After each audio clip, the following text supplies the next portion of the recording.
Ahí estoy grabando. Muy bien. Bueno, entonces, este primer encuentro de este año le cambié un poco el nombre para orientarlo más al tema de género y federalismo, que se vincula con nuestra temática. Voy a compartir.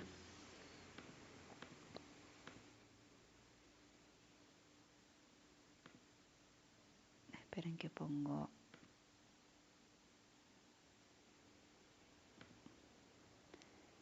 Bien, ahí ven bien la presentación porque yo ya las dejé de ver. Perfecto. Bien, bueno, esto no, más género y políticas públicas desde una mirada federal y subnacional. El año pasado nos habíamos centrado en nuestro primer encuentro en trabajar como las dos principales problemáticas de la ciencia política, que era la ceguera de género y el nacionalismo metodológico, como dos grandes problemáticas que eran transversales a nuestra disciplina, pero válido para la sociología, también imagino, acá sumando a Martu que viene de la sociología, y sobre todo, bueno, Joan Acker, que es nuestra primera autora, también escribe desde la sociología. Entonces, esta vez traté de orientarlo más y sumar bibliografía que hable más sobre federalismo y arreglos federales, que tiene que ver con la mirada subnacional y bajar en la escala de análisis, que para eso tenemos el texto de Agustina Giraudi, Eduardo Moncada y Richard Snyder, que si no me equivoco, Sofi Pérez se anotó en ese texto, que también lo vamos a ver, que es bueno esta parte más metodológica, ¿no? Entonces, hoy como que los textos que tenemos asignados para el encuentro de hoy tratan de ver, por un lado, la parte más teórica, pero a la vez también la parte metodológica. Bien, esperen, voy a salir del modo presentación porque si no, no las veo y me cuesta un montón. Entonces, estos eran los capítulos y artículos que teníamos para hoy. El primer texto, que es el de Acker, que es el que leyó Maggie, sobre instituciones generizadas. Un capítulo de un libro sobre ciencia política que escriben Flavia Freidenberg y Carolina Gilas sobre el institucionalismo feminista, que es esta perspectiva más teórica desde la cual vamos a investigar. Un texto de, si no me equivoco, es Fiona McKay, Chappell y, bueno, otra autora más, y Kenny, que es también sobre el institucionalismo feminista, pero este capítulo está en inglés, este artículo. El texto de Agustina Giraudi con Eduardo Moncada y Richard Snyder sobre estudios subnacionales. Un capítulo de Jill Bikers sobre arreglos federales y políticas orientadas o, digamos, con perspectiva de género y cómo esta relación entre los arreglos federales y las políticas de género, que ese es para mí como lo más interesante. Vamos a ver si llegamos a hablar de este texto también, porque lo dejé para el final. Y vuelvo a repetir, varios son repetidos del encuentro del año pasado, el texto de Tania Berge y Alba Alonso es. ¿Por qué puse Mestre? ¿Es Alba Alonso Mestre?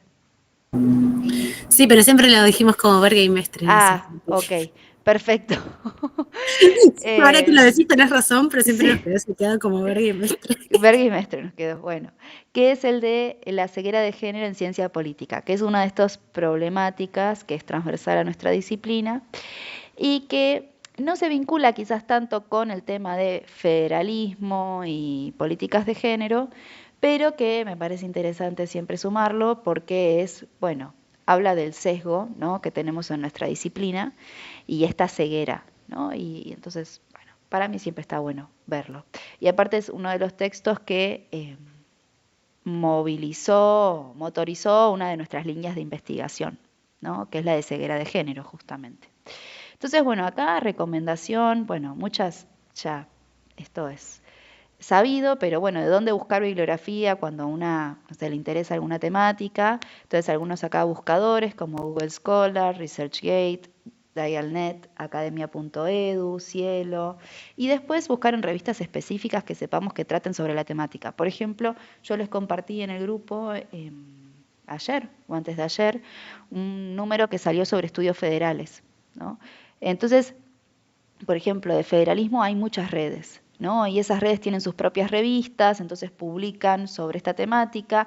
En este número que yo les comparto, trabajan sobre el tema, uno de los casos de estudio es Argentina, y hay un artículo de Andrés Malamud, un autor más, y Anabela Molina, que es una investigadora que está haciendo su tesis de doctorado sobre gabinetes ministeriales. Entonces, por eso se los compartí. Porque lo compartió Anabela y me pareció interesante. Bueno, y esto, hay revistas que son específicas, entonces una puede buscar directamente en revistas que no conozca. En la página web del grupo hay una sección de revistas académicas más de género, entonces ahí tienen los links a las revistas estas más específicas como Politics and Gender, ¿no? Como que hay distintas revistas que están orientadas en esta temática, y sí, el spoiler es tema de federalismo y género, hay mucho escrito en inglés. Por eso la bibliografía de este encuentro está la mitad en inglés, básicamente. O sea, básica y lamentablemente, me hubiese encantado que no, pero género y federalismo es un tema que está muy trabajado en inglés. Entonces, bueno, esas son algunas de las limitaciones que tenemos en nuestro campo de estudio. Bien, y acá esto también lo recomendé el año pasado, pero lo vuelvo a recomendar, estos libros que sí, están en inglés. El primero es para mí, bueno, fue muy revelador para mi tesis de maestría, que es este de Federalism, Feminism and Multilevel Governance, porque también vamos a hablar de la gobernanza multinivel, que es de Hausman, Sauer y Jill Bikers, que es la autora de la que ustedes tienen un capítulo del 2024, que es muy reciente, se publicó el año pasado. Después de esa misma autora, de Bikers, Gracie Collier, está este handbook de Gender Diversity y Federalism del 2020, que está muy bueno, que yo creo que lo había conseguido entero. Voy a buscar en dónde quedó en toda mi nube este libro, porque me parece que lo conseguí entero gratis, así que lo puedo aportar. Y después este de Lowendusky, que Lowendusky es una autora que también retoma este término de instituciones generizadas que viene de Joan Acker, y sobre todo aplicado a la ciencia política. Entonces, bueno, es una autora bastante relevante también en este campo. Entonces, bueno, como recomendaciones de libros.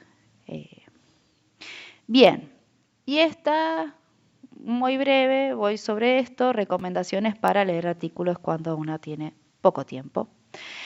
Primero, leer el resumen, ¿no? Identificar cuál es el objetivo del trabajo. En el resumen voy a encontrar los objetivos, la metodología, si está bien hecho el resumen, y las conclusiones, ¿no? Como un adelanto de las conclusiones. Entonces, bueno, recomendación, siempre primero leer el resumen de un artículo. Si veo que el resumen tiene que ver con el tema que yo estoy investigando, leo la introducción y voy directamente a las conclusiones. Y si me interesa y quiero saber más de la metodología, de la selección de las unidades de análisis, más esta propuesta metodológica, ahí puedo pasar a leer todo el artículo. Esto es recomendaciones cuando uno tiene poco tiempo. Lo ideal siempre es leer todos los artículos, ¿no? Pero bueno, para hacer esta primera búsqueda, cuando uno está armando su marco teórico, tiene que ser como algo bastante rápido, ¿no?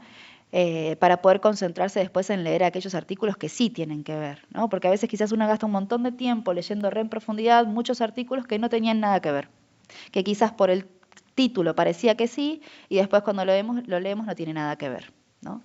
Entonces, bueno, esto como recomendaciones. Y después a esto, si veo que el texto es un texto actual, lo que voy a encontrar seguramente es las referencias bibliográficas, van a ser textos que son bastante clave, ¿no?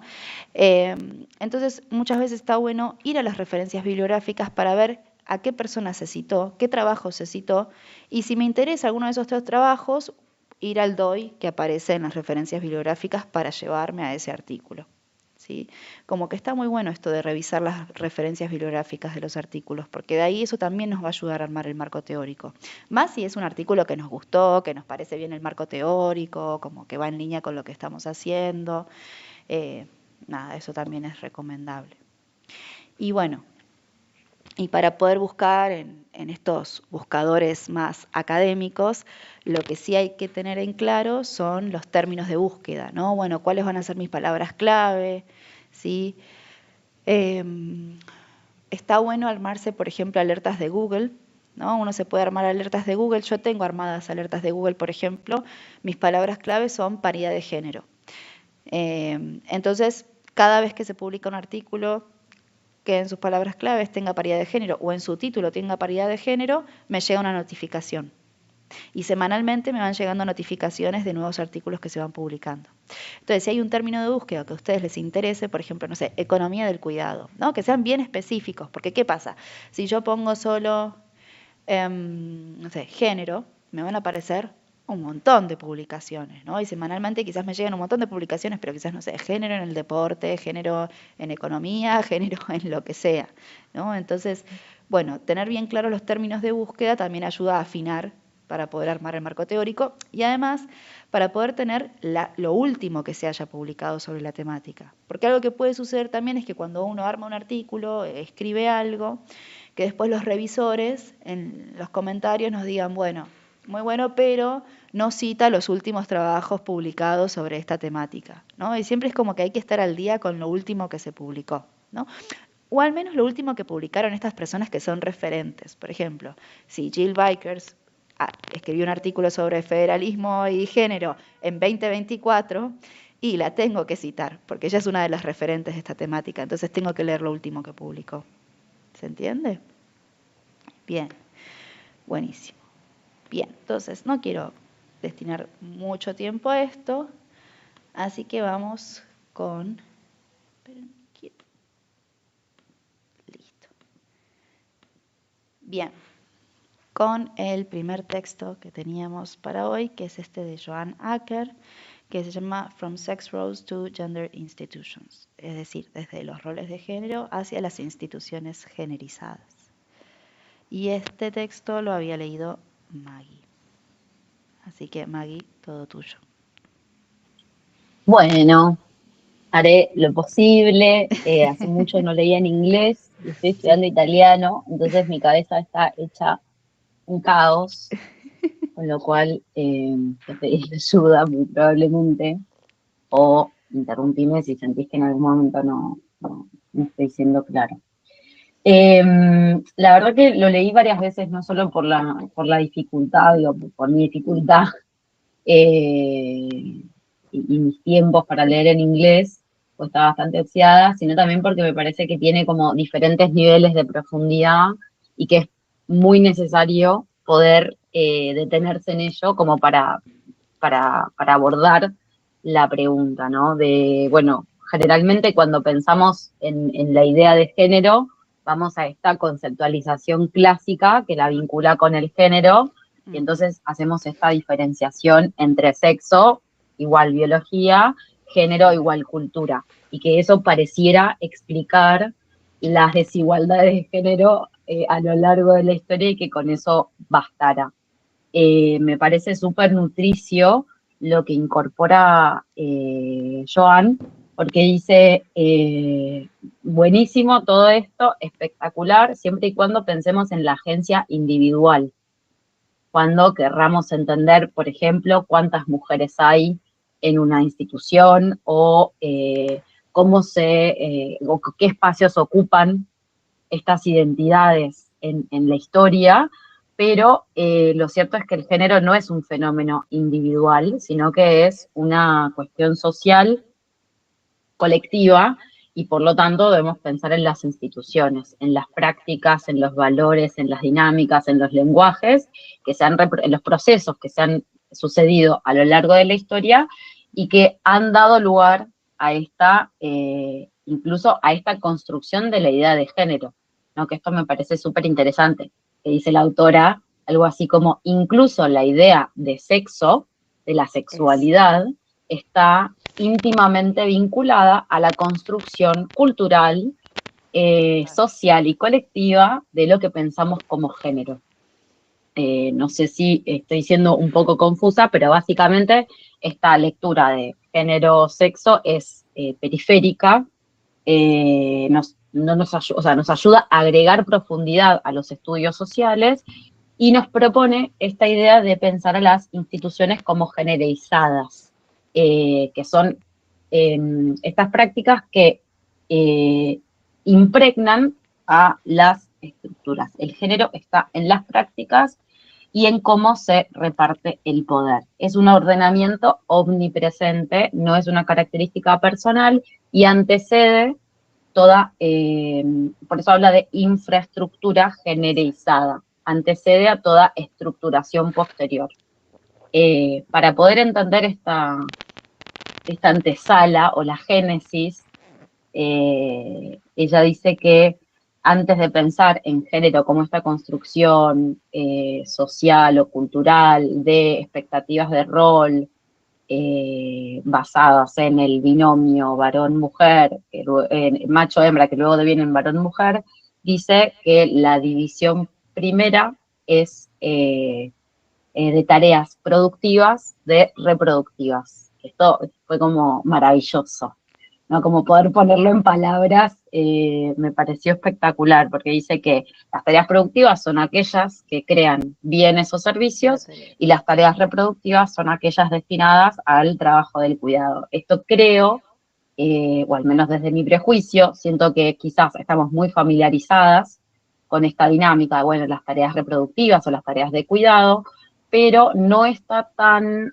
mainstream como hacer esta concientización de, sí, las tareas reproductivas son las condiciones de posibilidad, ahí me pongo medio trosca, les pido disculpas. Las tareas reproductivas son las condiciones materiales de posibilidad de las tareas productivas. Incluso esta es una crítica que hace John, ¿no? Como al marxismo, de tipo, che, está todo muy lindo, pero te estás olvidando de estas cuestiones, de mencionarlas. Pareciera que es algo obvio, es algo sobreentendido, pero al no decirlo, escondemos esas relaciones sociales de dominación. Por eso la autora nos habla de instituciones generizadas. Precisamente alguien tiene que encargarse de la comida, del cuidado de las infancias, de los cuidados de adultos mayores, de las condiciones necesarias para reproducir la fuerza de trabajo, diríamos en términos marxistas, ¿no? Y eso nunca se pone sobre la mesa. Siempre las instituciones funcionan asumiendo que esa tarea se sucede, pero nunca profundizan en qué tiene que pasar, cómo tienen que ser las condiciones, cuáles tienen que ser las garantías que se le debe dar a las personas, y las ciudadanos y ciudadanas, para que efectivamente puedan, en una segunda instancia, devenir trabajadores, por así decir, ¿no? Como hay cuestiones que parecieran estar saldadas, y habla ella de que esta división de tareas entre las productivas y las reproductivas son los cimientos sobre los que se constituyen las instituciones. Sofi. Cualquier cosa, igual retomo que quiero hacer un comentario relacionado a lo que decís, Maggie, sobre la cuestión reproductiva y el tema de las exigencias de la sociedad hacia las mujeres sobre el control de la natalidad, ¿no? Que ahora está muy en boga. Pensaba exactamente en eso cuando lo leía. Chicas, ¿no? Como, o sea, si quieren lo comento somos ahora. Las responsables de la baja de natalidad y por lo tanto de la crisis del sistema capitalista, entre comillas, crisis. Claro, y escuchen, yo soy muy tuitera y por supuesto sigo a Elon Musk solo para leer qué dice este hombre, y retuiteó un post de una agencia, por supuesto, provida. Saben que el chabón tiene hijos desparramados por todos lados, que peleó con una de sus hijas por ser, creo que trans, una cuestión así. Y dice, él retuitea, los humanos necesitan 2,7 hijos por mujer para sobrevivir, ni siquiera estamos cerca. Los científicos afirman que ahora tenemos que parir 2,7 hijos para reemplazar a los que tienen 0, solo como una cuestión de supervivencia de la humanidad. Y vos decís, claro, bárbaro, y las cuestiones materiales para maternar, el trabajo y el salario para mantener esos chicos, ¿de dónde sale? O sea, como que es nuestra obligación continuar la raza humana, parir, parir, parir, y nadie está hablando de, che, las mujeres necesitan esto, vos querés esto, bárbaro, pero no me das las condiciones materiales para llevar adelante esas maternidades, ni siquiera se preguntan por las mujeres. Dicen, che, la humanidad necesita 2,7 pibes para seguir existiendo, háganse No, cargo. y ahí me parece que es lo curioso también, lo interesante de este texto. No tiene que ver con la generización de nadie está pensando qué necesitan las mujeres, sino mucho más profundo. Nadie está pensando qué necesitan las personas y quiénes están haciendo cargo de cada una de esas necesidades, ¿no? Como que ahí es donde me parece que la autora cala, digo, o quiere profundizar, pues también me dejó bastante manija este artículo de 4 páginas, como, pero yo, dale, dame más.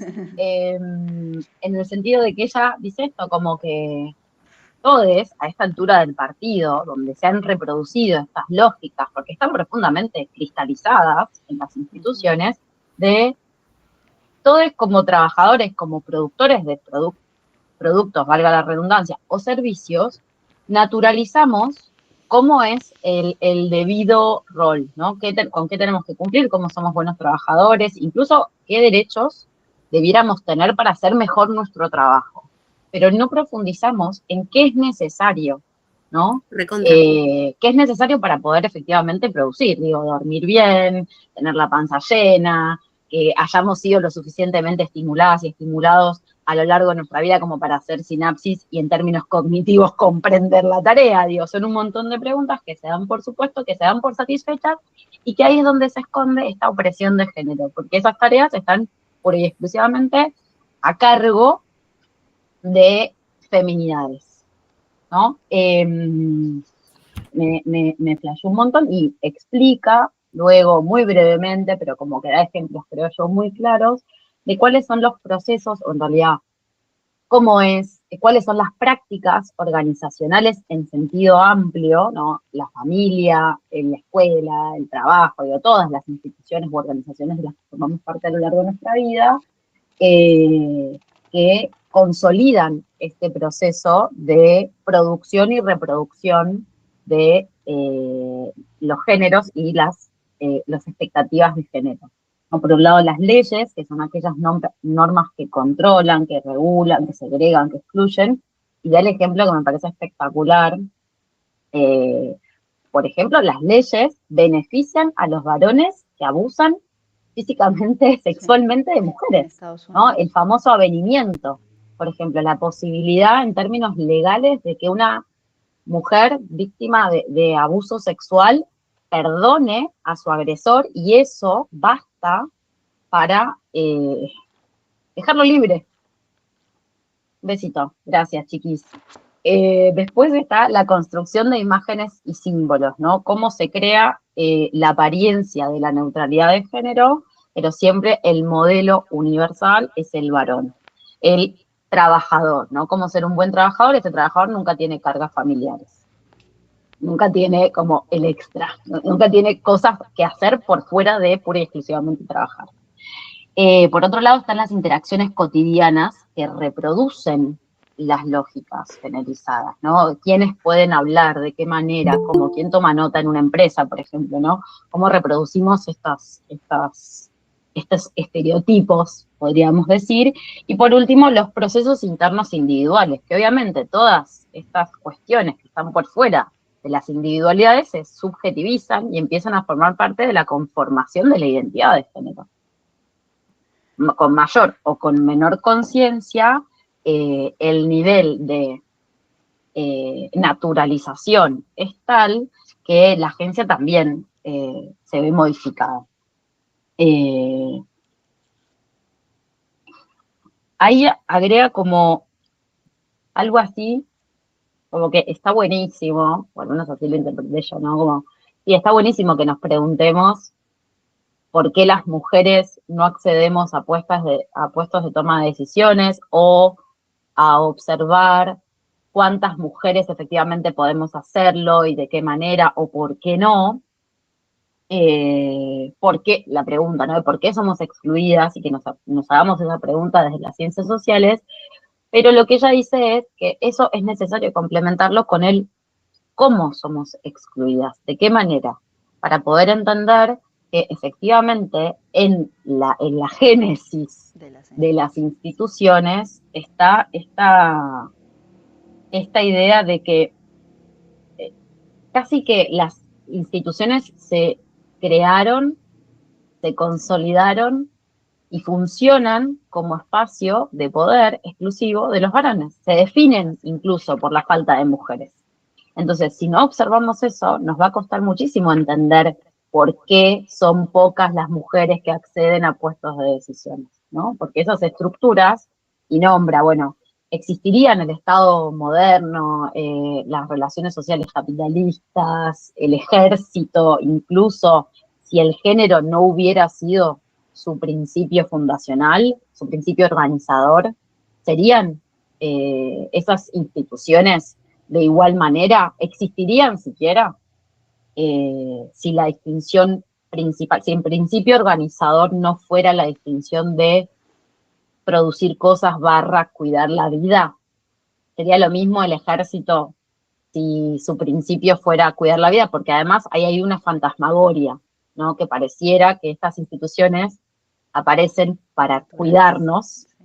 y en realidad tienen que ver con cuidar las cosas que producimos, ¿no? Yo ahí me fui un poco yo, pues trosca, pero tiene que ver con la propiedad privada, ¿no? Como que en realidad hay algo acá que estamos escondiendo todo el tiempo y el lenguaje es muy maravilloso, pero si la educación es tan importante, supuestamente, precisamente es una tarea también permite la reproducción de la vida, ¿por qué no?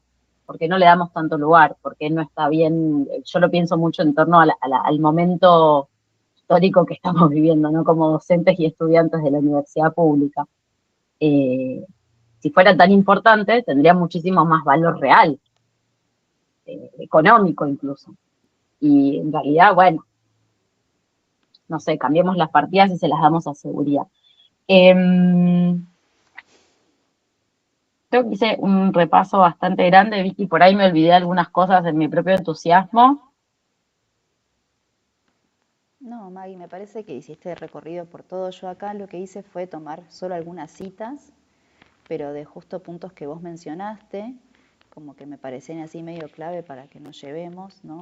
Esto de a qué hace referencia el término este de instituciones generizadas, ¿no? Y esto es lo que decía Maggie, ¿no? Que el género estuvo en la génesis, en la construcción, en la consolidación, en el proceso de esas instituciones, ¿no?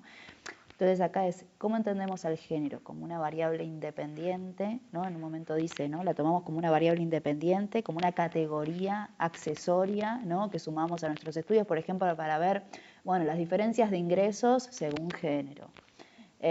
Diferencias de acceso a puestos de toma de decisiones según género, ¿no? Bueno, lo podemos tener como algo anexo, ¿no? Como una categoría que sumamos, ¿no?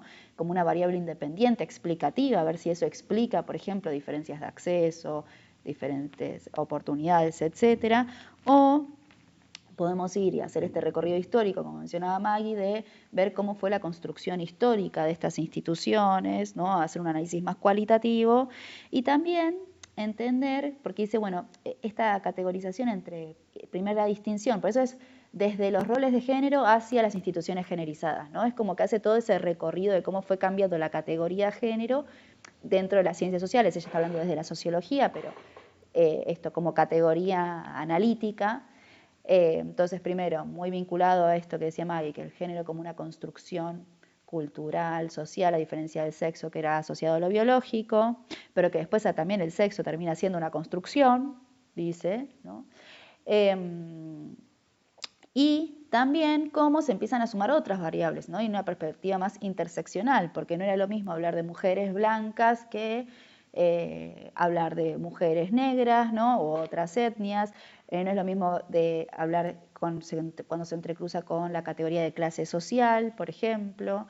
Entonces, como bueno, se va complejizando, Pero dice, bueno, el género tenemos que entenderlo como parte del proceso y una parte constitutiva, y como decía Maggie, de la génesis de las instituciones. Las instituciones, entonces, esa es como que la primera cita que está ahí, ¿no? Las instituciones fueron desarrolladas históricamente por hombres, ¿no? Fueron interpretadas desde el punto de vista de los hombres y en el presente e históricamente, ¿no? Entonces, las instituciones fueron definidas, ahí dice, por la ausencia de mujeres, ¿no? Entonces después también hace esta distinción entre las tareas, ¿no? Entre lo reproductivo y lo productivo, ¿no? Lo productivo vinculado a la producción de los bienes materiales, ¿no? Medio como, yo pensaba también, bastante trosca igual, Joan, de entre la estructura y superestructura, ¿no? Y cómo la superestructura es la que mantiene esta estructura y este sistema, ¿no? Entonces la producción requiere de este orden más de lo simbólico, pero bueno, esta distinción entre lo productivo y lo reproductivo que se sigue utilizando también, ¿no? Todo lo vinculado a la producción está vinculado con más infraestructura, bienes materiales, servicios, y lo que es reproducción, porque son categorías que todavía se usan, vinculado más a la reproducción de la vida, ¿no? De las condiciones de la vida, como para vivir.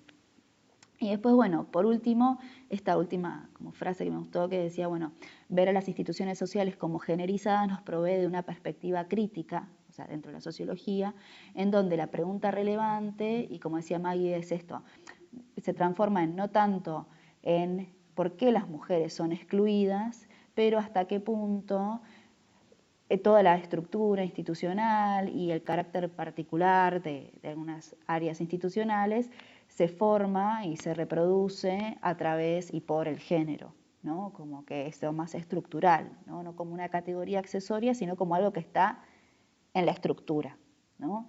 Y entonces este texto me parece que era clave porque es el que va a retomar básicamente el neoinstitucionalismo feminista, ¿no? Que es esta perspectiva teórica desde la que estamos haciendo ciencia política o vamos a hacer ciencia, ¿no?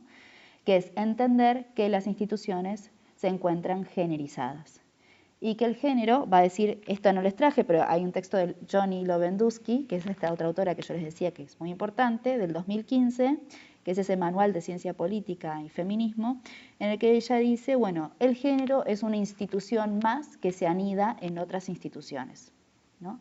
Y entonces este concepto de instituciones generizadas es el que van a retomar Frydenberg y Gilas, McKay, Chappell y Kenny, bueno, y las autoras que vamos a ver.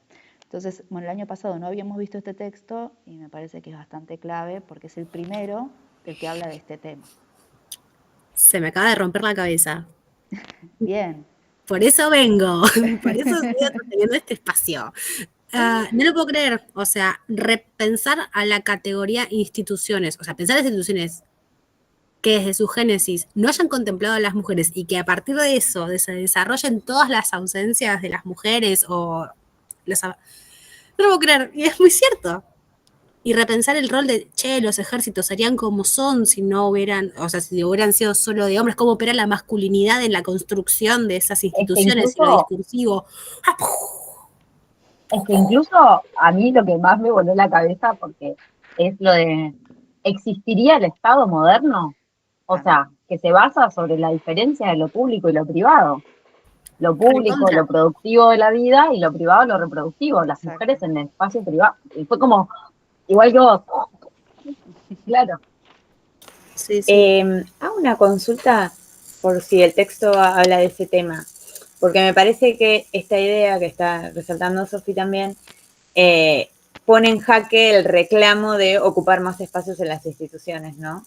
O sea, ¿para qué queremos ocupar más lugares en instituciones generizadas masculinas? Entonces, habla de que, como propositivo, ¿cuál sería lo que proponemos, qué queremos hacer? Mira, eso yo creo que se va a responder también con los otros textos que siguen, porque es esto, bueno, y hay todo un debate, ¿no? Si la presencia de mujeres en las instituciones puede modificar esas instituciones, ¿no? Y si las instituciones son modificables o no, ¿no? Que sería la perspectiva institucionalista en general, más allá de si es feminista o no, que es la posibilidad de cambiar instituciones, ¿no? Y la relación entre agencia e instituciones. Si los actores pueden modificar instituciones o son las instituciones las que condicionan a los actores, como, bueno, ¿cuál es esta relación? El texto de Joan Acker es como una intro a un simposio, es recortito, son, como decía Maggie, 4 páginas, y creo que se podría llegar a traducir con inteligencia artificial, podemos probarlo, porque está como PDF, no está como imagen, se puede copiar el texto y todo, así que quizás es más fácil de traducir. Dale, recontra, yo tengo el pago, así que podemos traducirlo. Mandárselo a la inteligencia artificial. Sí, capaz confianza. Y lo subimos traducido también. Dale, Pero bueno, no llega a esa parte, vamos a desarrollar mucho más, como que dice, bueno, esta es como la perspectiva o el lens, ¿no? La mirada que tenemos que tener para estudiar entonces desde la sociología, ¿no? Salir de esa categorización más vinculado a esta distinción entre sexo y género y ver el género en realidad como en la constitución de todo, ¿no? Bien, después teníamos este texto que es el de Flavia Freidenberg y Carolina Gilas, que es el capítulo 3 que habla de neoinstitucionalismo feminista dentro de este libro que se llama Ciencia Política en Perspectiva de Género, que es de la Universidad Nacional Autónoma de México. De ese tenemos todo el libro, ¿sí? Yo el año pasado les había dado para leer la intro y el capítulo 3, este año me decidí más por el capítulo 3 que hablaba específicamente del neoinstitucionalismo feminista, pero bueno, no me acuerdo si, a ver, voy acá al archivo. Estaban Martu y José anotadas en este texto. Bueno, Martu había dicho que estaba ahí medio de baja, así que no sé si, bueno, ¿querés arrancar José o Martu? Como quieran, yo si quieren arranco. No hay drama, si Martu no puedo hablar y eso. Es que yo vi hoy el mensaje de Martu y dije, bueno, me anoto yo en el texto. Es un texto del que yo lo di el año pasado, así que es bastante un poco careta lo que estoy haciendo. Pero dije, bueno, lo digo yo para salvar las papas. Muy bien. Entonces, nada, leí como hice una leída rápida, no, de nada. Y me di cuenta que tomé las mismas anotaciones que el año pasado, así que bueno. Básicamente, yo creo que este texto, Vicky, nos lo da como para que entendamos más o menos por dónde va la línea de investigación de este grupo, ¿no? Creo que es eso, ¿no? Es justamente van a hablar estas autoras de que la ciencia política obviamente tiene un método científico con diferentes herramientas, procedimientos, técnicas que nos permiten acercarnos, ¿no?, a los fenómenos políticos y sociales. Y que los enfoques que dominan en la ciencia política, va a hablar que son el conductismo, el institucionalismo en diferentes vertientes y la teoría de elección racional. Pero que con esto no alcanza porque lo que hacen es reproducir sesgos de género. Entonces, estas dos autoras nos van a proponer estudiar la ciencia política desde el enfoque del neoinstitucionalismo feminista, ¿no? Y eso es lo que también venimos a hacer acá un poco, ¿no? O sea, como estudiar, además del género, estudiarlo desde una perspectiva de género. Entonces, ¿qué estudian? ¿Cuáles serían la unidad de análisis? Bueno, las instituciones formales e informales, su evolución, la manera en la que se expresan las estructuras y los patrones de género y en las que afectan a las personas en función de su género. ¿Qué va a aportar este enfoque? Bueno, la incorporación de la perspectiva de género para identificar las formas en las que las instituciones reflejan o reproducen las relaciones sexuadas del poder existentes en la sociedad. Entonces, cuando nosotras empecemos a hacer nuestras líneas de investigaciones, tener en cuenta esto. O sea, por ejemplo, nosotras con Male, que estudiamos la selección de candidaturas, bueno, ver la selección de candidaturas con esta desigualdad de género, ¿no? Con una perspectiva de género. O sea, ¿cuántas candidatas son mujeres? ¿Cómo las eligen? ¿Por qué las eligen? Si van a niveles de competitividad bajos o altos, si tienen probabilidad de ganar. O sea, tener esto en cuenta, ¿no? Estudiamos listas de elecciones, bueno, pero con perspectiva de género.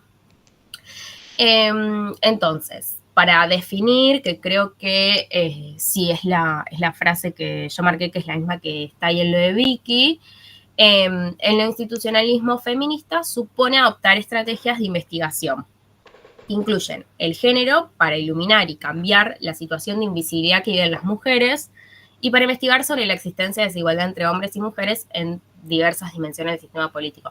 Además, teniendo en cuenta que la ciencia política está totalmente dominada por hombres, tanto para escribir o para lo que fuera, entonces es como que muchos hombres también llegan a determinados lugares académicos y no toman estas perspectivas de género para poder investigar. Entonces, nada, eso creo que también lo decía el texto.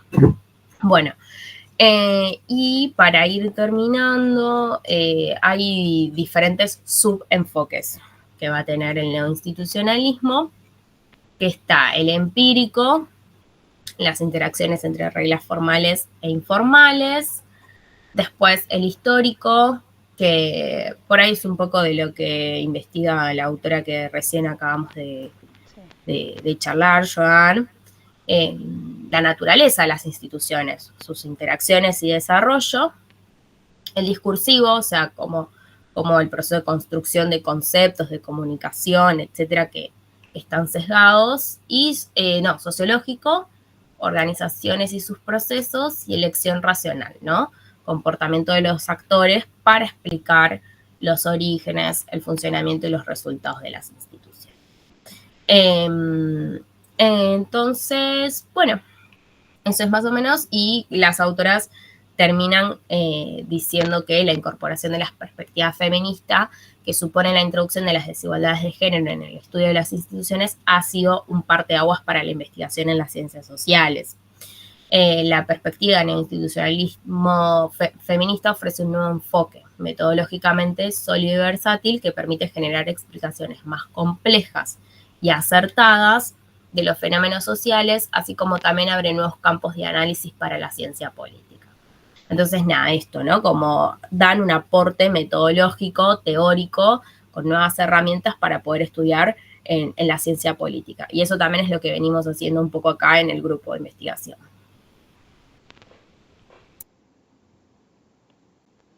Gracias, José. Bueno, este capítulo es de los primeros capítulos de este manual de ciencia política con perspectiva de género, y efectivamente es un poco desde donde nos vamos a parar. A ver, sería un neoinstitucionalismo porque, a diferencia del viejo institucionalismo, nosotras no estudiamos solo instituciones formales, sino también instituciones informales, ¿no? Que esto es como el aporte que hace el neoinstitucionalismo. Que esto, bueno, acá este cuadrito resumen es del texto, ¿no? Que es, bueno, cuál es el enfoque, cuáles serían las unidades de análisis, ¿no? Y es esto, estudiar instituciones formales e informales, ¿no? Su evolución, la manera que se expresan, las estructuras y patrones de género en las que afectan a las personas en función de su género, qué tipo de abordaje, cómo vamos a abordar nuestro objeto de estudio y bueno, cuáles son los principales aportes de esta perspectiva. Y lo voy a enganchar con el texto que tenían de Fiona McKay, Meryl Kenny y Louise Chappell, que es justamente, que también habla de neoinstitucionalismo feminista, que nadie se había anotado para leerlo, pero bueno, aprovecho que tomamos el texto de Friedenberg y Gilas y se los conecto un poco con que habla sobre lo mismo, pero este texto es anterior, es del 2010 y es uno de los primeros también textos que habla del neoinstitucionalismo feminista o un nuevo institucionalismo, ¿no? Y cómo se vincula este nuevo institucionalismo con una mirada feminista, ¿no? Dentro de la ciencia política.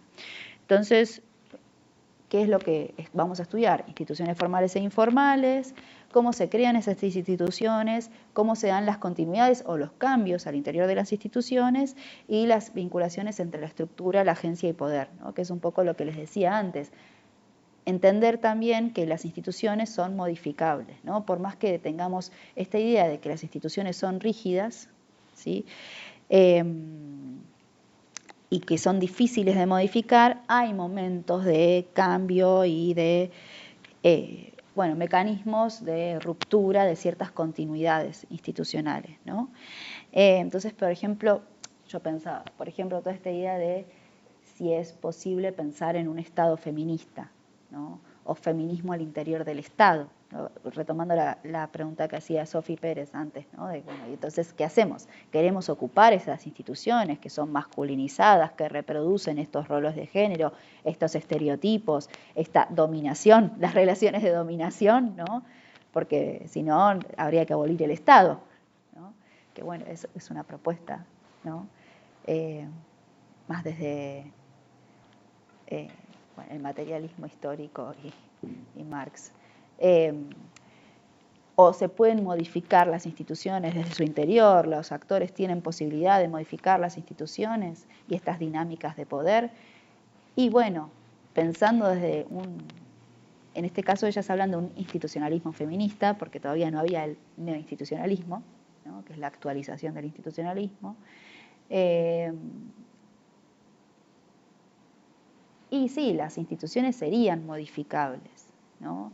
Y deberíamos empezar a mirar las instituciones y a estudiar las instituciones desde estas dos perspectivas, ¿no? De entendiendo las instituciones como instituciones generizadas, que este concepto viene de Joan Acker, y además entendiendo estos regímenes de género, ¿no? Que esto lo sacan de otro texto del 2002, y dicen, bueno, que las relaciones y las normas de género están institucionalizadas en regímenes, ¿no? Por eso ellas hablan de regímenes de género, gender regimes.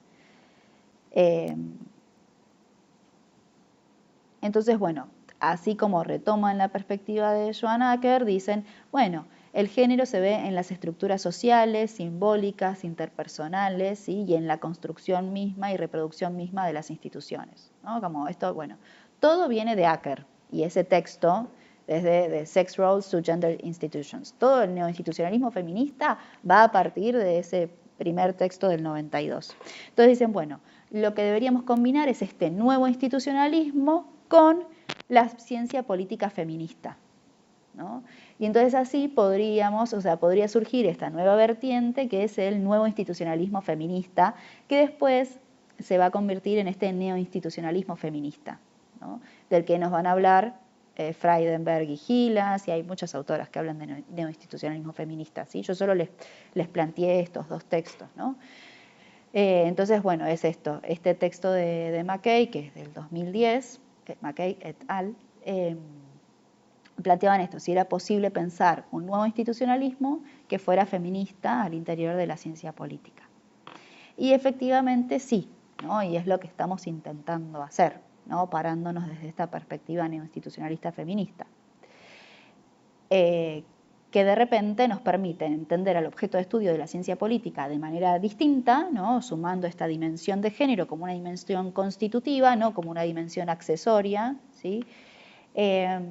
Y además estudiar nuevos objetos de estudio que antes no eran estudiados desde la ciencia política. Entonces se amplía nuestro objeto de estudio y además incorporamos al género como una dimensión constitutiva de nuestro objeto de estudio y no como algo accesorio. Entonces, bueno, son como medio reveladores estos textos porque nos cambian la manera de hacer ciencia política, básicamente, ¿no? Y a mí me gusta sumarlos porque son textos que no vemos en la carrera. Ni en el viejo plan, ni en el nuevo plan. Y son parte de la ciencia política también. Digamos, no es que estamos hablando de textos, digo, y son autoras reconocidas, digo, no es algo marginal lo que les estoy planteando, son textos bastante publicados en revistas bien importantes, ¿sí? Bien. Entonces, bueno, yo para que nos alcance el tiempo, para que veamos al menos los textos en los que se anotaron, ¿no? Este texto que seguía nos va a aportar como la otra pata más teórica y metodológica del grupo, que es, por un lado, nos paramos desde una perspectiva neoinstitucionalista feminista, para entender así es como entendemos a nuestro objeto de estudio, y por otro lado la parte de, bueno, cómo abordamos a nuestro objeto de estudio, ¿no? Estamos en un grupo de género y políticas públicas a nivel subnacional. Entonces, ¿qué es esto del nivel subnacional, ¿no? ¿Cómo vamos a estudiar a nuestro objeto de estudio? ¿En qué nos vamos a concentrar? ¿Cuáles van a ser nuestras unidades de análisis? ¿No? Entonces, también por eso me gusta sumar este texto, que de nuevo De estudios subnacionales hay mucho escrito en inglés también, porque este autor, que es Richard Snyder, que es el que propone en el 2001 esto de que es necesario bajar en la escala de análisis, el scaling down, que le va a decir él, bueno, es como uno de los autores centrales, ¿no?, para estos estudios subnacionales. Y Agustina Giraudi es argentina, pero si no me equivoco ahora se encuentra en Estados Unidos. Y también es parte de la red de política subnacional. Bueno, así que bueno, Sofi, te dejo a vos. Bueno, gracias, Vicky. Cualquier cosa me interrumpís. Otro dato sobre Agustina Giraudi es que ella está en una red de politólogas no sin mujeres. No sé si conocían esta red, pero bueno, me parece un espacio interesante y que ella sea parte también me llamó la atención. Sumo acá, yo también soy parte de la red, así que seguramente Agustina Giraudi está en el grupo de WhatsApp que tenemos en la red de politólogas. Buenísimo. Y va a haber, ya que estamos, sumo también, en Rosario va a haber un panel de la red de politólogas. Así que nos podemos sumar ahí también. Yo ya puse que el panel del grupo de investigación, porque hicieron una recopilación de, bueno, quiénes de la red van a participar del Congreso para hacer difusión de las actividades, y yo sumé el panel del grupo de investigación. Así que quizás nos hacen difusión también. Por eso es importante que avancemos en la investigación y no colguemos. Bien. Buenísimo. Sí, estuve pensando en cómo nos podía servir esto para ese escrito. Bueno, estos tres autores, Agustina Giraudi, Eduardo Moncada y Richard Snyder, lo que hacen es como sistematizar los aportes del análisis subnacional como de tres tipos, ¿no? Sustantivos, teóricos y metodológicos. Yo lo que les recomiendo para acercarse al texto es ir directamente a los cuadros, que son muy claros y organizan muy bien la información. Ellos lo que, bueno, explican la definición de qué es el análisis subnacional, que es el análisis que se centra en unidades territoriales al interior de los países. Pues, o sea, en nuestro caso pueden ser provincias, municipios, pero en otros países son estados, claro, por ejemplo en Estados Unidos o México, no sé. Se centra en actores, organizaciones, instituciones, estructuras y procesos localizados en unidades territoriales al interior de los países, por debajo del nivel nacional y del internacional.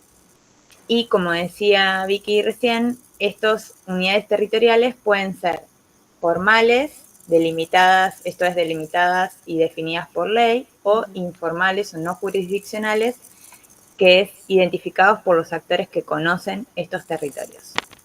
Entonces hay un gráfico que precisamente da ejemplos y explica cuáles son unidades territoriales administrativas definidas por ley o otras, ¿no? Informales, que pueden ser, para dar un ejemplo, la economía regional. O sea, todos entendemos de qué podemos hablar de las economías regionales, sin embargo, no están definidas en ninguna ley ni en la Constitución Nacional de que, no sé, Cuyo produce vid. Pero bueno. Entonces, ellos lo que destacan es que en los aportes sustantivos, el análisis subnacional puede permitir comprender fenómenos que no alcanza la explicación a nivel nacional, que es el enfoque que está más generalizado en la política comparada, ¿no? Y también lo que dicen es que hay un estímulo a la innovación teórica y a la innovación tecnológica. ¿Por qué? Porque si utilizamos las teorías que explican fenómenos nacionales, se genera el problema, para explicar fenómenos subnacionales, se genera el problema del estiramiento teórico, lo denominan así. Entonces, para sortear ese problema de estiramiento teórico, vamos a tener que ser creativos y generar teorías elaboradas para el nivel de análisis subnacional. Entonces, lo que me pareció interesante es que ellos dicen, bueno, estas teorías de la política comparada utilizadas a nivel nacional, como práctica, se pueden, los autores o los teóricos especifican o aclaran si tiene alcance internacional o si tiene en qué momento histórico, pero nunca se aclara la escala o el nivel de gobierno sobre el cual están trabajando. Entonces, un aporte es decir, bueno, cuando investigamos vamos a tener que empezar a especificar, ¿no? Y hacer, como a clarificar que nuestra perspectiva es subnacional. Y eso va a permitir que otros enfoques aclaren su escala de análisis, ¿no? Y, bueno, esto de las unidades, formales o informales, y por supuesto ellos abogan por este análisis, consideran que trae más aportes para comprender distintos fenómenos, además de la innovación teórica y metodológica, y proponen perspectivas de múltiples niveles, ¿no? Quiero acá. Sobre las teorías de los múltiples niveles, lo que explican es que hay dos tipos. Las teorías de abajo hacia arriba o bottom-up, donde las variables subnacionales explican fenómenos de nivel nacional. Y dan ejemplos, lo que, no sé, como nota al pie, ninguno de los ejemplos que dan son de investigaciones de género.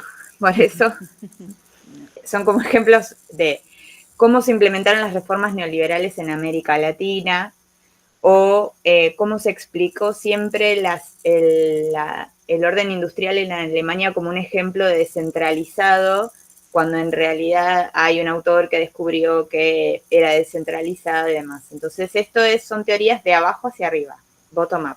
Y las teorías de arriba hacia abajo son las variables a nivel nacional explican fenómenos subnacionales. Y ahí también se divide esta perspectiva en si los efectos se consideran que son homogéneos o heterogéneos. Yo esto lo iba como pensando en lo que tenemos que trabajar y en esas filas que tenemos que completar de la matriz, de la relación entre el gobierno nacional, el gobierno provincial, o sea, y el gobierno municipal, y si es oposición o si es oficialismo, digamos. Como que eso me parece que esa información nos nutre para ya sea mirarlo de abajo hacia arriba o de arriba hacia abajo, pero ver cuáles son estas relaciones, ¿no?, multinivel que plantean ellos. Y después, en la página 15 van a encontrar un cuadro en el que sistematizan las distintas estrategias de perspectiva que permite el análisis subnacional, que ellos como señalan que son 7, ¿no? Y hablan de, bueno, consideramos que las unidades analizadas son independientes y analizamos una sola, o hacemos un análisis comparado. También hablan de cómo se puede comparar unidades territoriales subnacionales dentro de un mismo país o incluso distintos países, dan ejemplos, o dan ejemplos también de el análisis de unidades subnacionales comparados con casos nacionales. Digamos, como que yo creo que invitan a la creatividad, al pragmatismo un poco, y a como una cuestión más, sí, flexible en lo que es la selección de cuáles son las técnicas, cuáles son las metodologías, se pueden combinar, se pueden hacer métodos mixtos, ellos señalan, aplicar distintas herramientas. Y también hay una parte que hablan de los experimentos. Eso no me terminó de quedar muy claro porque los ejemplos eran medio, no sé, lejanos, no los terminé de entender. Pero sí, como dicen, bueno, hay como si fueran experimentos naturales. Exacto. Como no necesitamos intervenir. Entonces, podemos analizar una unidad subnacional de un país y luego de la frontera la otra unidad nacional del otro país, ¿no? Como comunidades o localidades fronterizas para compararlas, y como que eso es un experimento natural porque ya tenemos la comparación dada por la limitación territorial. ¿Es eso? Acá, ahí por lo que yo interpreté, hablan de, por ejemplo, a ver, bajar en la escala de análisis. Al bajar en la escala de análisis podemos analizar, por ejemplo, la implementación de políticas nacionales y cómo se dan en distintas etapas. Entonces ahí es donde se da el experimento natural, que vos tenés que el estímulo se aplica a una provincia, por ejemplo, si se implementó la política nacional primero y te quedan otras provincias en las que todavía no se implementó esa política nacional, más como grupo de control, ¿no? Entonces es un experimento natural porque naturalmente te quedan conformados el grupo experimental con los grupos de control y son unidades que son comparables entre sí porque son unidades territoriales dentro de un mismo territorio nacional, básicamente. Ok. Entonces Bien. esto de bajar en la escala de análisis te permite eso, que por ejemplo puedas hacer experimentos naturales, o sea, se dan estos experimentos naturales. Pero este es como un ejemplo, ¿no? Claro. De una Sí, ventaja de bajar en la escala de análisis. claro, y también habla de los desafíos, las ventajas y los desafíos que presenta, por ejemplo, la cercanía. Sí, habla de eso, la cercanía de los espacios que Física. se analizan. Física, eso, la cercanía física, como decir, bueno, por ahí el peligro o el desafío es que estamos analizando cómo se implementa una política en un distrito, pero y pensamos que en el otro, que es el de control, no se está aplicando, pero puede haber movimientos de la población, o sea, puede tener efectos que no estamos viendo. Entonces, como que hay que tener cuidado con eso, con estos experimentos. Pero bueno, me pareció muy interesante esto de, bueno, proponer como los métodos mixtos, combinar estrategias, analizar qué puede ser de arriba hacia abajo, de abajo hacia arriba, dependiendo del caso, digamos, y dan muchos ejemplos de muchas investigaciones sobre distintos temas. En ningún caso hay alguna investigación sobre género, por eso me costaba un poco pensar ejemplos. Pero bueno, entiendo que nosotras es lo que tenemos que hacer, así que vamos a ver cómo va a ser nuestra explicación de lo que veamos a partir de esa matriz, ¿no? Exacto, nosotras justamente nos estamos insertando, digamos, los estudios subnacionales, vienen a paliar este problema de la ciencia política, que es este que vos mencionás del estiramiento teórico, que también se traduce en un nacionalismo metodológico, de que usamos los mismos métodos para estudiar las unidades nacionales y queremos trasladarlos o estirarlos al estudio de las unidades subnacionales, ¿no? Pero no paliamos el tema de la ceguera de género, porque los estudios subnacionales, por ejemplo, no sé, nosotros en Fundamentos damos este texto de Gervasoni, que él hace este ranking de nivel de democracia de las provincias, ¿no? Y en ningún momento de las variables que considera para medir si el nivel de democracia de la provincia hay una percepción de democracia paritaria, ¿no? Entonces, digamos, en esos indicadores, bueno, la variable género en la constitución de las instituciones no está, ¿no? Y eso pasa con muchos de los estudios subnacionales, no tienen esta perspectiva más feminista. Sin embargo, se está ampliando este campo de combinar estudios subnacionales con perspectiva de género y neoinstitucionalismo feminista. Entonces, por ejemplo, hay autoras como Mariana Caminotti, ¿no? que son, digamos, de las referentes de esta temática, al menos en Argentina, ¿no? de estudiar provincias argentinas desde esta perspectiva, ya sea desde las carreras políticas o de esto del acceso a los poderes del Estado, poder legislativo, sobre todo, ¿no? Leyes de cupo, leyes de paridad después. Y un poco nosotras nos estamos insertando ahí, ¿no? Como que en este campo, que ya tiene más de una década, ¿no? No es tan nuevo, pero bueno, sobre el que todavía hay mucho para explorar. Y sobre todo esto, las ventajas metodológicas que tiene bajar en la escala de análisis es que nuestras unidades de análisis se multiplican. Entonces, por ejemplo, nosotros que ahora estamos estudiando municipios de Buenos Aires, si estudiáramos solo provincias tendríamos 24 unidades de análisis.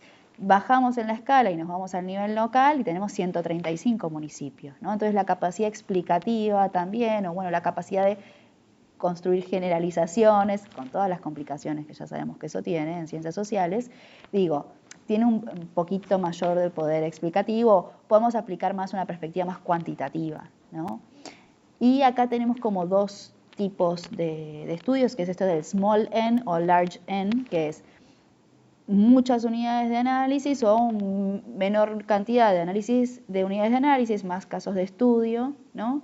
Entonces lo que podemos hacer es, por ejemplo, dentro de un mismo territorio nacional, seleccionar todas las unidades de análisis de nivel subnacional o seleccionar un conjunto y hacer algo más de un small n, ¿no? De menor cantidad de unidades de análisis. O también lo que podemos hacer es hacer un cross-national study, que sería comparar entre unidades subnacionales de distintos países. Entonces yo estudio, por ejemplo, que ahí tenemos un texto está en la bibliografía, en alguna parte de las carpetas de la bibliografía, de Frydenberg y Caminotti. Caminotti estudiando provincias argentinas y Frydenberg los estados mexicanos, ¿no? Y entonces, bueno, podemos hacer una comparación entre estados subnacionales de distintos estados nacionales. Eso sería cross-national, ¿no? Entonces, bueno, dentro de los estudios subnacionales, bueno, en Argentina tenemos, digamos, con esta perspectiva más de género, Mariana Caminotti, pero también de estudios subnacionales tenemos a Carlos Bareto, que está en la Universidad de Córdoba ahora, bueno, Tomás Dosek, que las chicas lo conocieron en el Congreso de Rosario el año pasado. Él también es uno de los referentes de política subnacional. Y ahí tenemos, en Argentina tenemos la REPSA, que es la Red de Política Subnacional, que es el congreso en el que nos vamos a presentar en agosto, básicamente es organizado por la REPSA, y la REPSAL, que es la Red de Política Subnacional Latinoamericana, que ahí está Carlos, Tomás, bueno, hay varios referentes. Entonces, bueno, la idea de nosotros también es insertarnos dentro de este mundo, ¿no? De los estudios subnacionales. Y acá algo que podría complejizar aún más es los estudios multinivel, ¿no? Que es esto que planteaba Sofi, por ejemplo, la relación entre, en este caso, la gobernación con los municipios, ¿no? Lo multinivel busca hacer este análisis tomando en cuenta el nivel nacional con el nivel subnacional, o en este caso el nivel subnacional con el nivel local, por ejemplo, ¿no? Entonces, analizar también estos efectos de arrastre o no que puede haber entre el nivel nacional y el nivel subnacional, o del nivel subnacional hacia el nivel nacional, ¿no? Que es más difícil. Por lo general siempre tiende a estudiarse cómo lo nacional se imprime o, digamos, tiene este efecto arrastre o se derrama sobre el nivel subnacional, ¿no? Y se replica después en el nivel subnacional.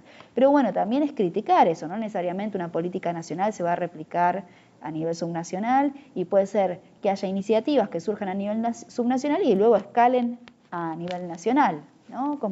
Entonces, bueno, entender también a la política como estos juegos anidados, ¿no? Entre los distintos niveles de gobierno, que es la complejidad que trae el diseño federal, ¿no? Que ahí vamos al tema del encuentro de hoy, más de federalismo, ¿no? El diseño federal trae todas estas complejidades y estas complicaciones, ¿no? A la hora de estudiar los fenómenos, porque no estamos mirando solo un nivel de gobierno, sino su interacción con otros niveles de gobierno, y entendemos que los fenómenos no son homogéneos, ¿no? Que un fenómeno que se puede dar a nivel nacional puede replicarse o no, o puede adoptar distintas formas en el nivel subnacional, ¿no? A mí, por ejemplo, siempre me interesó el tema de leyes de paridad, entonces yo estudiaba leyes de paridad a nivel provincial, ¿no? Y cómo habían sido los procesos de sanción de las leyes de paridad a nivel subnacional, cuando a nivel nacional todavía no había una ley de paridad, ¿no? Entonces, ¿cómo se explica eso? No todo nace a nivel nacional, ¿no? Tuvimos muchas leyes de paridad subnacionales antes de conseguir una ley de paridad nacional, ¿no? Entonces, bueno, como que es interesante. Por ejemplo, a mí esto me llamaba la atención de que siempre estudiábamos todo, como que siempre se venía de lo nacional y bajaba a lo subnacional, porque la ley de cupo había sido así. Primero una ley nacional que después se replicó en las provincias, y las provincias copian y pegan el texto de la ley nacional, y en este caso se daba al revés, ¿no? Entonces me llamaba la atención cómo un fenómeno podía surgir primero en el nivel subnacional, ¿no? Y bueno, y esto lo podemos ver en muchos otros tipos de políticas, ¿no? Que no tengan que ver con la participación política de las mujeres, ¿no? Puede ser desde otras esferas. ¿Puedo hacer una pregunta, Vicky? Sí. Pensando con lo que decís. ¿Puede tener que ver también el movimiento de mujeres, hoy que hablábamos de la agencia? Que yo veo, por lo menos me da la impresión que puede ser como el carácter federal que tiene el Encuentro Nacional de Mujeres, que siempre se hace en algún punto distinto del país, y que hay mucha organización que no pasa solo por acá, por Capital Federal, que es lo que pasa, digamos, ¿no? Como que por ahí sí con el Ni Una Menos y la cuestión de la ley de interrupción voluntaria del embarazo tuvo más visibilidad, quizás acá en la ciudad de Buenos Aires, todas las manifestaciones y demás, pero que en todo el interior del país hay muchas organizaciones feministas y de mujeres de larga data, por lo menos desde que volvió la democracia. Entonces, y esto del carácter federal se me ocurre, no sé si está bien decirlo así, pero del Encuentro Nacional de Mujeres, que siempre va como rotando, siempre lo organiza alguna organización diferente, de algún lugar distinto. Entonces eso por ahí genera más demandas en lo local, como por ejemplo motorizar leyes de paridad antes de que exista eso a nivel nacional. No sé, se me ocurre. Sí, el tema de la posibilidad de movilización y el impacto que tenga esa movilización social, por ejemplo, en esto, en la aprobación o no de las leyes, puede ser también para mí en ese momento había temas de ventanas de oportunidad, ¿no? Y, por ejemplo, en las primeras provincias en las que se sancionaron las leyes fue porque lo propusieron las que eran las esposas de los gobernadores, ¿no? Entonces también depende qué actor es el que, o actriz en este caso, es la que impulsa, ¿no?, la agenda, ¿no?, y qué capacidad de llegada tiene, en este caso, el Poder Ejecutivo, porque fueron proyectos presentados del Poder Ejecutivo, por ejemplo, ¿no?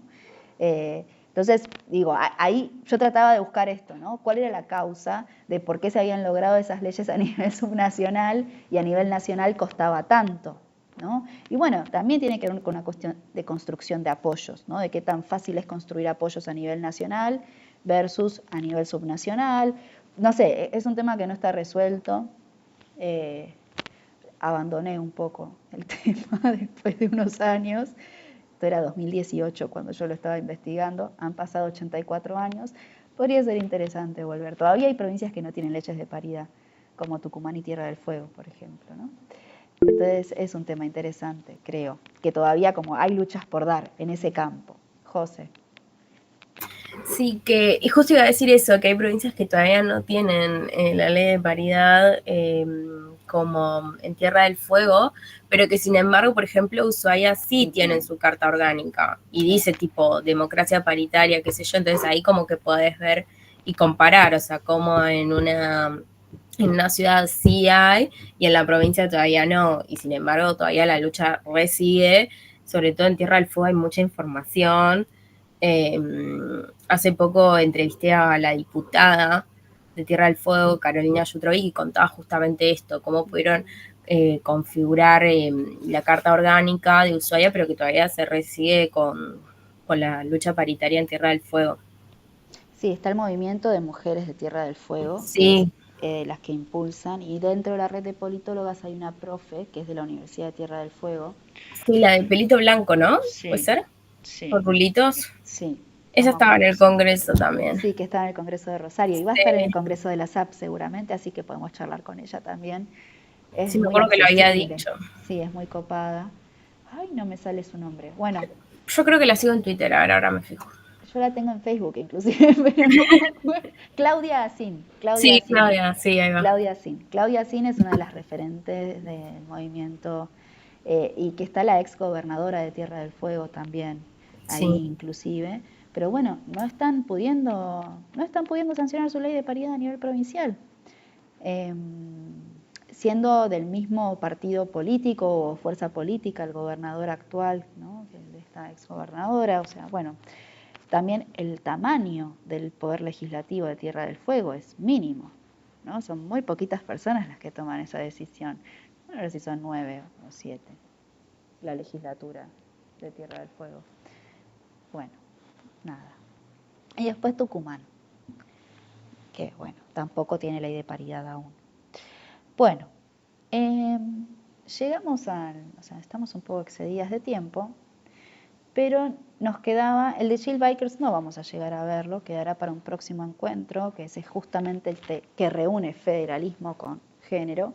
Pero bueno, Sofi, yo, o sea, como vos sos parte de quienes retomaron después de este texto, hicieron la investigación, esto es más para repensarnos como disciplina de la ciencia política, por eso lo incluyo, que es justamente la ceder al género, pero en el currículum, la currícula, en el plan de estudios de las carreras de ciencia política.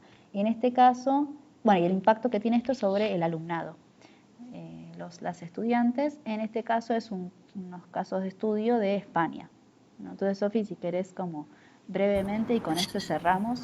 Recontra, y bueno, un poco, algunas ya conocen este texto, ya lo hemos visto en otros encuentros, es el texto, como dijo Piggy, base y pilar de nuestra investigación de ceguera de género. Bueno, un poco retomando rápido lo que dijo Vicky, en este texto, Verga y Alonso lo que hacen es, estudian las guías docentes de todos los primeros cursos de ciencia política de España y también los manuales introductorios de las carreras de ciencia política. Toman lo que los docentes en teoría deberían dar y los materiales del texto, ¿no? Y el objetivo de ellas es entender hasta qué punto el currículum del que hablamos recién, manuales y guías de la ciencia política, incorporan en materia de desigualdad de género y a mujeres y hombres y recoge la contribución de los estudios de género hasta ese momento. O sea, hasta qué punto se incluyen y por otro lado, qué impacto tiene eso en el alumnado, ¿no? Tipo, si todo lo que aprenden se lo llevan o no se lo llevan. En ese sentido hicieron ese es como el doble propósito que tienen. Y a la vez lo que ellas buscan es, tipo, por un lado, analizar los textos y la bibliografía, por el otro es en focus group con los chicos, con la gente. Y un poco la hipótesis central del texto es si la ausencia de la perspectiva de género en la currícula, a pesar del marco normativo que tiene España en general, que es súper favorable, hay un montón de programas que incluyen en el nivel superior a las mujeres y tipo hay una bajada de línea muy fuerte, no se está pudiendo como plasmar en el grado superior y cómo se afecta negativamente el desarrollo crítico del alumnado, por así decirlo, y reproduce las desigualdades de género, ¿no? Y un poco las variables que ellas toman para analizar esto es la presencia o ausencia de contenido sobre género en las guías docentes, el porcentaje de autoras en la bibliografía, la inclusión de las competencias de género dentro de las currículas como objetivos del programa, de las materias, ¿no? Y el impacto del alumnado, o sea, las referencias, las competencias y el impacto, ¿no? Nada, un poco es eso, y en general lo que ellas ven un poco, y esto ya es como más por afuera, es, los varones se ven como en el centro, como el actor político universal, un poco retomando lo que decía Vicky antes de, incluso lo pensaba también para seguir a la academia, es una institución genderizada. ¿Cómo era la palabra del texto anterior, del que vamos a traducir? Ahora no me acuerdo. Pero bueno, Generizada. Generizada, ahí va. ¿Cómo repensarla, no? Existe un desfasaje entre lo normativo y esa bajada para cambiar esas instituciones y eso no está teniendo un impacto. Nada, la perspectiva de género no está incluida en los programas, las docentes se sienten menos autorizadas a veces, que los contenidos en general de las currículas no incluyen perspectiva de género, digo, todo lo que ya sabemos y un poco también lo que nos pasó con Ceguera hasta esta altura del recorrido es que en Uruguay también tenemos una investigación similar que está llevada por Cecilia Rocha, si mal no me acuerdo, que estudia algo similar a nosotras, vino a comentarnos a nosotras nuestra investigación en las jornadas de ciencia política del año pasado. Están justo regritando en mi casa, perdón. Y nada, tenían resultados bastante similares a los nuestros. Así que nada, parece que es algo bastante transversal el tema de la ceguera de género en la ciencia política. Ceguera de género entendida como esto, las mujeres no apareciendo en las referencias bibliográficas, que los contenidos con perspectiva de género no se ven de forma transversal en los textos o están abordados en general, en ningún estudio ni de las instituciones, ni desde los conceptos, ni desde la historia. Entonces, bueno, nada, a partir de eso nos movilizamos un poco y empezamos a pensar qué pasaba en nuestra carrera, y así ya estamos investigando y recolectando datos por segundo año consecutivo para ver qué cambió de esos programas, si cambió algo o no. Bien, muy resumido. Acá era, bueno, esto era como medio resumencito, ¿no? De cómo habían evaluado la currícula, el trabajo docente y qué fue lo que replicaron las chicas para nuestra carrera de ciencia política con los programas. Hasta el año pasado eran 90 programas, Sofi, que analizamos. Sí, eran 90 y ahora creo que bajaron a 84. Pero el tema es que hay que ver si, no sé si Martu se lo llevó para chequear o no, si las optativas van a continuar durante el primer cuatrimestre, por el segundo cuatrimestre, si va a haber un cambio. Eso por lo general cambia de cuatrimestre, me parece. Claro, o sea, creo que... Talleres, seminarios. Sí, como no tenemos lo del segundo... Sí, si nosotros, a diferencia del texto que solamente evalúa eso, las referencias bibliográficas y los focus group y las guías docentes, también incluimos las composiciones por género de las cátedras. Sí, pero no el profesorado de ciencia política. No sé, Sofi, si te referís a la carrera del profesorado o a los profesores y profesoras. Sí, preguntaba por qué hice la cátedra Feldfeber de políticas e instituciones educativas y son todas profes de mujeres y hay mucha bibliografía de autoras mujeres. Buenísimo. Me pareció muy buena, no sabía si las habían tomado. No, por ahora fue la licenciatura nada más lo que se tomó.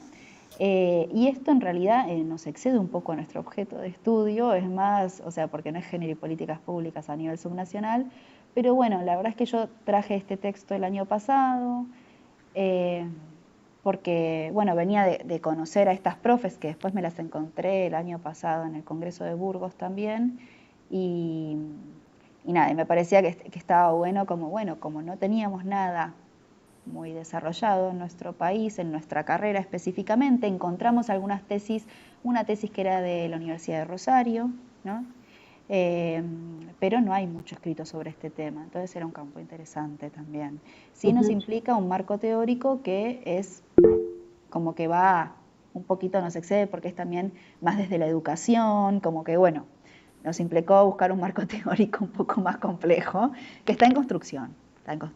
Pero las chicas presentaron la ponencia en Rosario, así que se tiene que publicar ahora en las memorias del Congreso, que estamos esperando que próximamente se publiquen, porque todavía no están publicadas. No mandamos el mail todavía, ¿no? No, yo no mandé ningún mail. No, bueno, a mí me da cosita mandarlo, pero yo puedo mandar mail consultando. ¿Cuándo lo van a publicar, loco? Ya va a ser un año del Congreso. Sí, ya va a ser un año casi. Maggie, que estabas con la mano levantada. Igual, en defensa de tu estiramiento conceptual, supuestamente los politólogos nos especializamos en la formulación de políticas públicas. Si nuestra currícula tiene un sesgo gigantesco, ¿qué tipo de políticas públicas podemos construir? Excelente conexión, me encanta.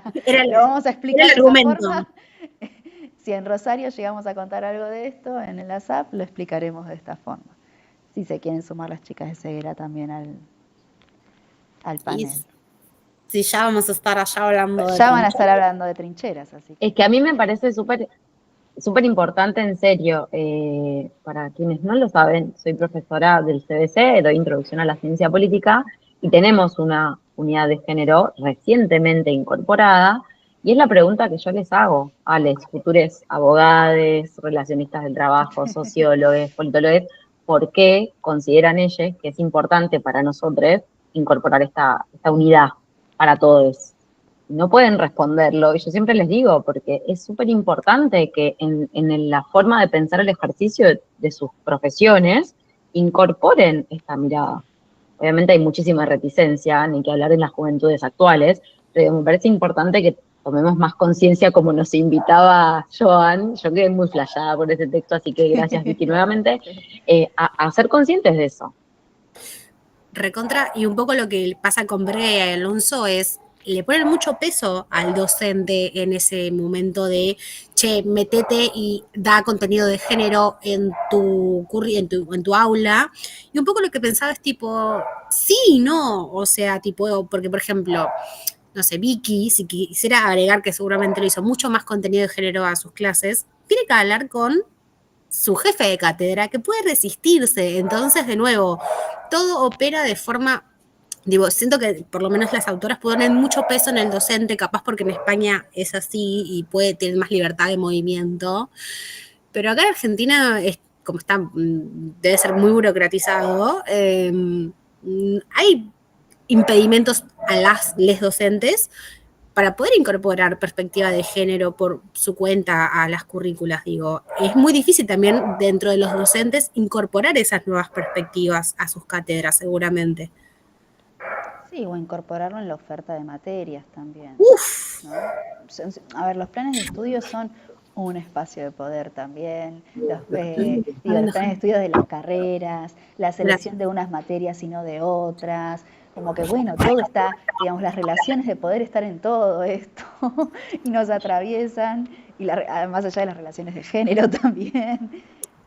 Incluso Pero recuperando lo no formal, ¿no? Más allá de las trabas también, lo no burocráticas que formal, pueda llegar a sí. haber, me ha pasado el año pasado en este nuevo paradigma de neos derechas en el mundo, que una madre se comunicó con la cátedra porque yo estaba muy politizada. En la materia de ciencia política, se comunicó con la cátedra porque le preocupaba mucho mi manera de interpretar la realidad, que tiene que ver obviamente que yo con todos los textos que vemos, como precisamente son los clásicos y los clásicos incluyen a No, las claro, mujeres, claro, yo incorporándolas. claro. Bueno, es que sí, Pero ¿en nos qué vamos momento la a... familia es factor en la universidad? Tal cual. ¿Cómo Eso me consiguen el sorprende que la madre se comunique. Rarísimo. Y cada vez vamos a encontrar de nuevas estrategias innovadoras para seguir esto, limitando. Es un comentario porque esa compañera va a ser colega nuestra primero y segundo, ya forman parte de la facultad. Entonces, también ahí hay una familia que está controlando, monitoreando el contenido, agradeciendo la ceguera de género. Pero Sí. Sí, todo tu cara fue la mía el año pasado. Tu cara fue...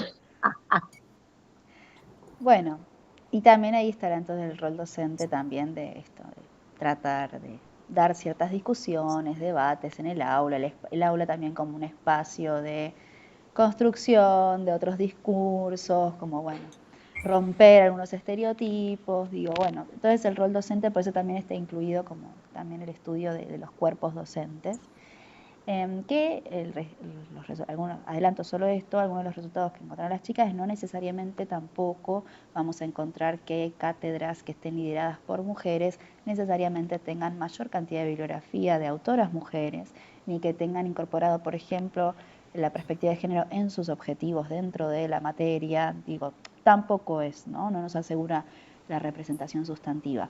Pero bueno, Ni siquiera un mísero capítulo, un mísero texto, o no, sea, no nos nada. asegura. Una pequeña unidad, nada. Nada. Nada. Entonces, yo para no sacarnos más tiempo de este preciado sábado, que está muy lindo, por más que sea un placer siempre encontrarnos y verlas, yo cerraría acá el encuentro de hoy, ya que nos excedimos un poco del plazo, también para que, nada, puedan repasar los textos, si quedan dudas, después podemos verlo por el grupo también. Estaremos agendando un segundo encuentro formativo para retomar con este texto que no llegamos a ver, que es el de Jill Bikers, y ver algunos ejemplos de bajadas más de políticas estudiadas desde esta perspectiva de lo subnacional y lo federal, que puede ser que haya muchos de estos en inglés también, lamentablemente. Veremos si los traducimos ahí con inteligencia artificial. Pero bueno, adelanto esto de que en estos, bueno, próximo julio se viene el Congreso de la SAP, agosto el Congreso de la REPSA, y después veremos si participamos en noviembre del Congreso de Montevideo, donde la idea es presentar el trabajo de ceguera de género, ya que tenemos las colegas de Montevideo que estaban haciendo el mismo trabajo allá y que nos vinieron a comentar la investigación. Sofi. Dos cosas. Una, creo que se me, bueno, una, agendar Trincheras. No sé si vamos a juntarnos el sábado. Hay que mandar ese mensaje al grupo o organizar Yo eso. trataría de juntarme el lunes siguiente, o sea, de poner el sábado Listo. como fecha límite, pero para tener un Perfecto. sábado libre. Perfecto. Claro, estaría bueno. Clave, importantísimo. 2, ¿en qué momento nos postulamos al de Repsa? En el de Repsa vamos a participar con el de Intendencias y con el de Trincheras, ¿Y cuándo que nos habíamos...? fue el que se presentaron, que Martu y Karen presentaron el abstract. Ay, tenés razón. Ese es. Tremendo. ¿Y nos Que aceptaron después- ya las ponencias? Sí. ¿Sí, no, chicas? No lo sé. A nosotros nos aceptaron. Por Sí, lo menos. fueron de las primeras aceptaciones que Oh my recibimos. God. Sí. Sí, nos aceptaron. Después vino el de la SAP. Sí. Así que, bueno, nada, vamos a tener que ponerle cabeza a eso, entonces quizás encuentros formativos retomaremos, no sé, julio, no, No. pero agosto, que Re. también va a volver el ciclo de charlas, que ya estoy charlando con... Claro, ahí está Karen, que nos habían aceptado el abstract. El ciclo de charlas también retomaremos en agosto, que ya estoy hablando con las expositoras de la segunda parte. Así que bueno, se viene intenso. Entonces, mi recomendación es que vayan chusmeando la bibliografía. En la carpeta de encuentros formativos hay más bibliografía que la que estaba asignada para hoy. Sumé más textos. Le sumé este es un libro que como fui coautora, tengo una copia gratis, que es digital, entonces la subí, porque si no sale unos varios euros, de feminismo en Europa, que tiene 8 casos de estudio. Bueno, eso es como que bibliografía complementaria, ¿no?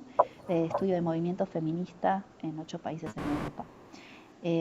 Más desde esto, teorías de la acción colectiva, movimientos sociales, bueno, sumar otra bibliografía y toda bibliografía que me parezca interesante les voy a ir sumando ahí también, y después tienen en el Drive la carpeta de bibliografía, que va más allá de los encuentros formativos, donde hay bibliografía en todos los ejes temáticos, desde economía del cuidado, participación política. Bueno, así que eso está a disposición por si quieren ir leyendo cosas que les interesen. Y también, cada vez que encuentren algún paper, algún artículo que les parezca interesante, lo pueden mandar por el grupo o lo pueden subir directamente a la carpeta de Drive. Así lo socializamos. ¿Sí? Buenísimo, Vicky. Yo me llevo Bien. para traducir los El de textos. Joan. Sí, Buenísimo. sí, sí. Y los Perfecto, pongamos a disposición para que podamos leerlos todos. Buenísimo. Bien. Gracias por todo, Vi. Bueno. Y gracias, chicas, por sumarse. Gracias por sumarse. Gracias. Buen Chao, sábado. gracias. Un abrazo grande. Cuídense. Gracias. Chau, besitos.